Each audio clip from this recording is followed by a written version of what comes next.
एक एक पल, एक एक घड़ी, एक एक समय, एक एक नक्षत्र का शिव महापुराण में वर्णन है। यहां तक शास्त्र कहता है कि पीपल के वृक्ष की जब भगवान शिव रचना करे, पीपल के वृक्ष की जब रचना करी गई तो उस पीपल के वृक्ष में भी कौन सा समय किसका है ये शिव महापुराण वर्णन करती है। सुबह 4 बजे से लेकर 7:30 बजे तक पीपल के वृक्ष में ब्रह्मा जी का वासा होता है। 7:30 बजे से लेकर 10:30 पौने 11 बजे तक पीपल के वृक्ष में भगवान विष्णु का वासा होता है। 10:30 बजे से लेकर पीपल के वृक्ष में 11:30 बजे तक पितरों का वासा होता है।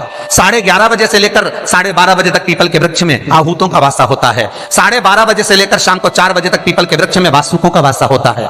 4 बजे से लेकर शाम को 7:30 बजे तक पीपल के वृक्ष में शंकर का वासा होता है। 7:30 बजे से लेकर 9:30 बजे तक पीपल के वृक्ष में कुबेर का वासा होता है। 9:30 बजे से लेकर फिर कुबेर के वृक्ष में अन्य देवों का वासा चालू हो जाता है। इसलिए हमारा हिंदू धर्म कहता है, हमारे शास्त्र कहते हैं कि पीपल के वृक्ष को जब पूजा जाता है, पीपल के वृक्ष की जब पूजन करी जाती है तो सुबह 10:30, 11, ज्यादा से ज्यादा 11:30, ज्यादा से ज्यादा 12, उसके पहले पीपल के वृक्ष की पूजन कर लेना चाहिए। क्यों? क्योंकि 11:30 बजे से लेकर 12:30 बजे तक पीपल के वृक्ष में पितरों का वासा रहता है, आहूतों का वासा रहता है, फिर वासुकों का वासा आता है। पितृ किसको कहते हैं? महाराज जो पूरी उम्र लेकर चले गए और उनके भीतर अभिलाषाएं बहुत थी, मैं ये भी करना चाहता हूं, मैं ये भी करना चाहता हूं, वो पितृ हो जाते हैं। आहूत किसको कहते हैं?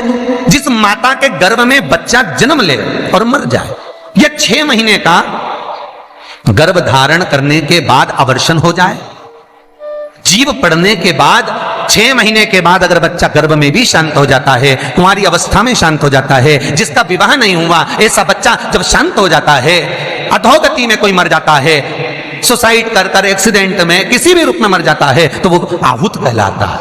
और बहुत ध्यान देना साहब, शिव महापुराण की कथा कहती है पितरों को भाग मिलता है, इसलिए पितृ तृप्त रहते हैं। शंकर भगवान के शिवलिंग का स्नान कराने पर कितने देवताओं के स्नान का पुण्य मिलता है? आपको कथा में पहले भी कहा, 33 कोटि देवता मार्ग में खड़े हैं शंकर भगवान के स्नान का जल पाने के लिए।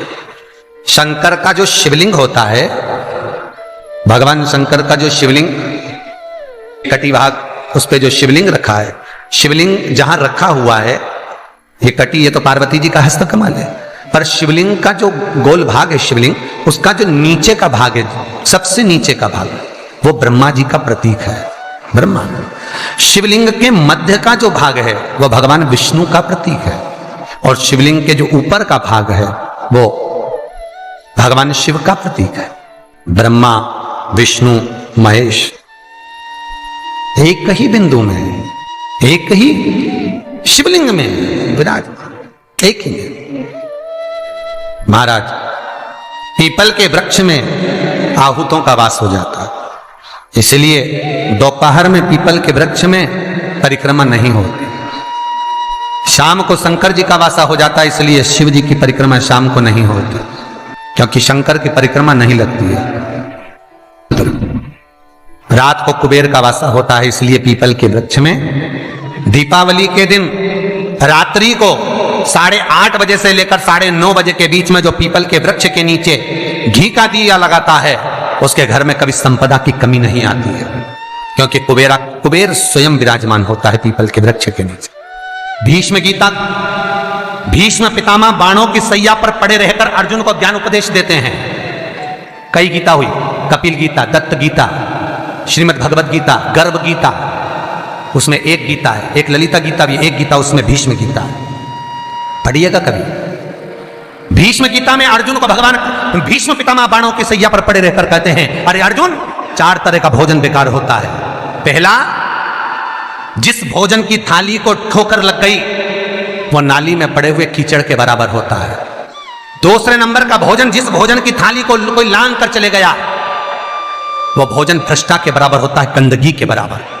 तीसरे नंबर का भोजन, जिस भोजन की थाली में बाल पड़ा हो, केश पड़ा हो, वो दरिद्रता देने वाला होता है। और चौथे नंबर का भोजन अर्जुन, अगर पति और पत्नी अगर एक ही थाली में भोजन कर रहे हैं तो वो मदिरा के तुल्य होता है। कई लोग कहते हैं एक ही थाली में भोजन करो तो प्रेम बढ़ता है, प्रेम बढ़ता है। शिव महापुराण की कथा कहती है पति और पत्नी अगर एक ही थाली में भोजन करते हैं, एक ही थाली में अगर पति और पत्नी भोजन करते हैं तो उस घर की दशा देखिएगा, उस घर के बच्चे कभी भी विद्या में उत्तम नहीं निकल सकते, उस घर के बच्चे कभी भी मार्गी नहीं निकल सकते, मार्ग से विचलित ही निकलेंगे, क्योंकि मदिरा के नशे में पैदा हुए हैं।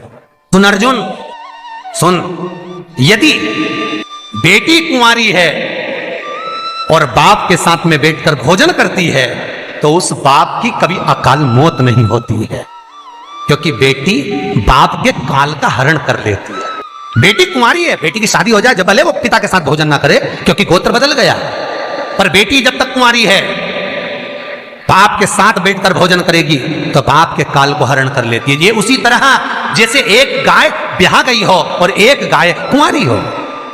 महाराज, ब्याही हुई गाय का गोबर से लीपने से ज्यादा फलदायी होता है कुंवारी गाय का गोबर से लीपना, वो ज्यादा फलदायी।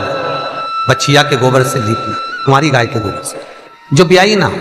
कितना कितना शास्त्र प्रमाण देता है महाराज। कई लोग दुखी भी हो रहे होंगे आज हमारी कथा सुनकर कि भगवान गुरु जी आपने कह दिया कि एक थाली में भोजन मत करो और हम तो इतने साल से करते हुए आ रहे हैं और अलग अलग करेंगे और ऐसा और वैसा। कहीं तो शास्त्र तो कह रहा है ना कि ज्ञानी को अज्ञानी को समझाना सरल है, पर जिसके भीतर अभिमान भर गया, अहंकार समा गया, जो खुद को स्वतः ही भगवान मानता हो, स्वयं को वेद पाठी, स्वयं को शास्त्रों का प्रमाणित मानता हो, उसको कौन समझाएगा साहब? जिसके भीतर अभिमान भरा, अहंकार भर गया हो, उसे कौन समझा सकता? हम तो केवल इस व्यासपीठ से उतना ही कह देते हैं जितना इस पर कथा पुराण में लिखा है। उसके बाद मर्जी आपकी, आप सुधरो कि सिद्धरो, आपकी मर्जी। कहना हमारा काम है, सुनना आपका काम। करना हो तो ठीक है, ना करो तो आग लगे बस्ती में अपन रो मस्ती में। मीराबाई जैसे अलमस्त रहो, मैं तो चली वृंदावन राणा, मेरे तो भाग जगे तेरे मेलों में आग लगे। हमें कहीं करना, हम तो कह सकते हैं कि आपको करना हो तो ठीक है, ना करना हो आपकी मर्जी। भीष्म गीता कह रही है। तो यहां पर शास्त्र कहता है कि बेटा मां को प्रिय होता है और बेटी बाप को प्रिय होती है, कथा वो चल रही है। इसलिए पिता के सामने अगर बेटी कुंवारी हो तो पापा के साथ भोजन करे, पिता के साथ हो। लोग कहते हैं बेटी की विदाई में सबसे ज्यादा मां रोती है। शिव महापुराण की कथा कहती है बेटी की विदाई में सबसे ज्यादा बाप रो।